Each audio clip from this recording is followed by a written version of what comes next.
Hello, this is Tony Hiller from RealClimateScience.com. Financial Times reports, it looks like we've lost control of melting of the West Antarctic ice sheet. If we wanted to preserve it in its historical state, we would have needed action on climate change decades ago. What they mean by action on climate change is shutting down our reliable supply of energy from coal, oil, and natural gas. We've seen the propaganda, now let's take a look at history. This was the front page of the Chicago Tribune on January 9, 1977. Flood threat from polar ice. They said the West Antarctic ice sheet was collapsing, threatening New York, Los Angeles, New Orleans, and other coastal cities.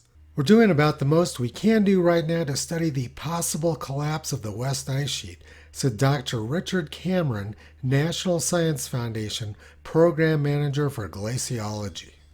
We're seeing the West ice sheet on its way out, said Cameron. It has nothing to do with a warmer climate, just the dynamics of unstable ice. Here's some more stories from the Chicago Tribune around that same time, talking about how global cooling could trigger massive tragedies for mankind.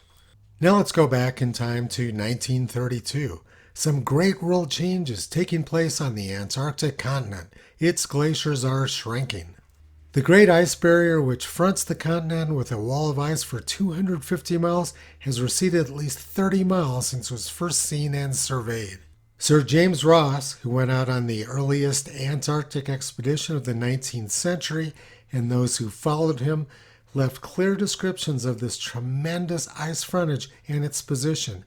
It was a cliff 150 feet high and 1,000 feet thick.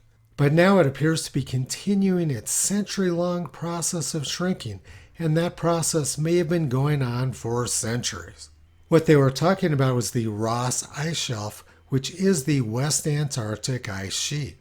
The West Antarctic ice sheet receded 30 miles before 1932. But history, science, and reality doesn't stop the press and academics from making up a good story. In 2019, Discover magazine wrote this: the massive Ross Ice Shelf, which has long been considered stable, might be at risk as well. Whoever considered the Ross Ice Shelf to be stable doesn't seem to know anything about history.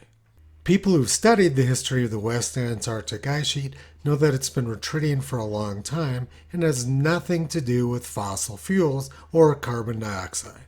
And Financial Times is keeping the scam alive, misinforming the readers about energy, climate, and many other topics. Toto's been pulling back the curtain on the climate scam for more than 15 years. You can visit him and his large family on the web at realclimatescience.com.